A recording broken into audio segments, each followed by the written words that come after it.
Hello दोस्तों, अगर सिलने के बाद आपके कमीज के कंधे गिरते हैं या आपका फ्रंट गला पीछे की तरफ जाता है या फिर आपके बैक आर्म होल में खिंचाव बनती है या चेस्ट के नीचे यहाँ पे कपड़ा इकट्ठा हो जाता है या फिर चलते टाइम आपका जो घेरा है सेंटर में इकट्ठा हो जाता है, तो आपके सूट के अंदर ये दिक्कत ना आए इसके लिए आज की वीडियो में मैं आपको बताऊंगी 5 ऐसे टिप्स जिससे आपके कमीज की बिल्कुल परफेक्ट फिटिंग आएगी। तो वीडियो को पूरा देखना, ध्यान से देखना, जिससे आप एक एक स्टेप को अच्छे से समझ के किसी भी साइज में सूट की बिल्कुल परफेक्ट फिटिंग दे सके। तो चलिए शुरू करते हैं।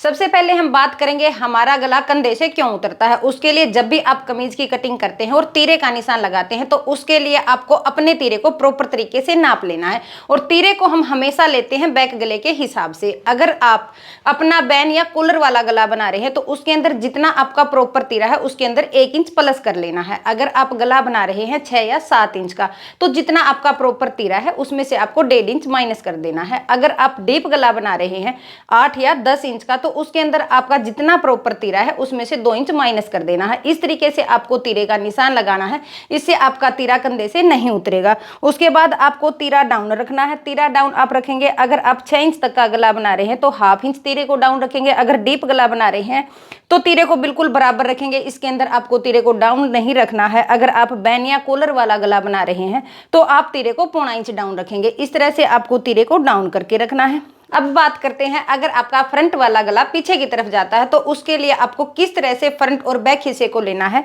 अगर आपकी चेस्ट 40 इंच से ऊपर है तो उसके अंदर आपको 1.25 इंच फ्रंट हिस्से को बैक हिस्से से छोटा करके रखना है। अगर आपकी 40 इंच से कम है तो उसके अंदर आपको फ्रंट हिस्से से बैक हिस्से को 1 इंच कम करके रखना है। उसके बाद अगर आपकी 25 इंच तक की चेस्ट है तो उसके अंदर आपको फ्रंट हिस्से को बैक हिस्से से 1.5 इंच करके कम लेना है। इससे आपका फ्रंट वाला गला पीछे की तरफ नहीं जाएगा। अब बात करते हैं, अगर आपके बैक वाले हिस्से में यानी कि आपके आर्म होल में खिंचाव आता है तो उसके लिए आपको अपने मुड्ढे की गोलाई किस तरह से करनी है। मुड्ढे की गोलाई करोगे आप अपने बैक गले के हिसाब से। अगर आप बैक गला डीप रख रहे हैं तो जहां पे हमारा ये कोना बनता है यहां से हमें इंची टेप को रखना है। डीप गले के अंदर हम यहाँ 1 इंच पे निशान लगाएंगे और यहाँ से हम इसकी गोलाई करेंगे। अगर हम गला रख रहे हैं 6 या 7 इंच का तो उसके अंदर हमें यहाँ 1.25 इंच पे निशान लगाना है और यहाँ से हमें मुड्ढे की गोलाई देनी है। अगर हम गला रख रहे हैं छोटा 3 या 4 इंच का तो हमें यहाँ से इंची टेप को रखते हुए 1.5 इंच पे निशान लगाना है और यहाँ से हम मुड्ढे की गोलाई करेंगे।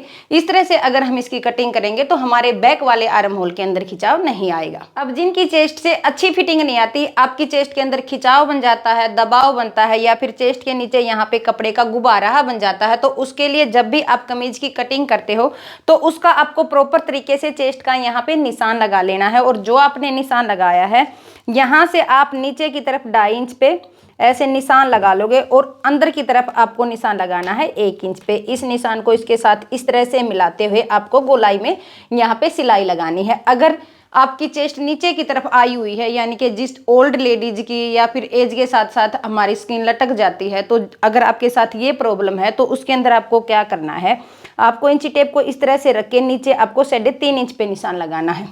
और जब आप ये निशान लगाते हो तो यहाँ आपको 1.25 इंच पे निशान लगाना है और इसको इसके साथ मिला के यहाँ से आपको अपनी गोलाई करनी है।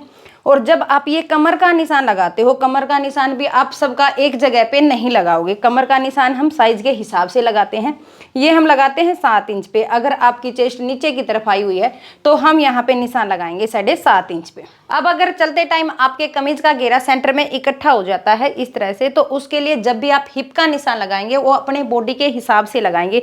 जैसे बहुत सारी लेडीज का साइज होता है, जितनी चेस्ट होती है उतनी ही हिप होती है, तो उनके लिए आपको ½ इंच अपने जो हिप का निशान लगाते हो यानी कि जो चाक का निशान लगाते हो उसे कम करके लगाना है। और बहुत सारी लेडीज ऐसी होती हैं जितनी चेस्ट होती है उसमें यहाँ हिप उनकी बहुत ज़्यादा हैवी होती है, तो उसके लिए ½ इंच ज़्यादा करके यहाँ पे निशान लगाना है। जैसे आप नॉर्मल 14 पे लगा रहे हो तो आप 14.5 इंच पे ये निशान लगाओगे। और अगर आपका पेट दिख रहा है तो उसके लिए आपको क्या करना है कि जो आपका हिप का आपने निशान लगाया है और जो कमर का निशान लगाया है उसके बिल्कुल सेंटर में आपको निशान लगाना है और यहाँ से बाहर की तरफ ½ इंच पे ये निशान लगाओगे। कमर से लेते हुए हिप तक इसको आप यहाँ गोलाई पे निशान लगा के यहाँ से सिलाई लगाओगे। इससे आपके कमीज की बहुत अच्छी फिटिंग आती है।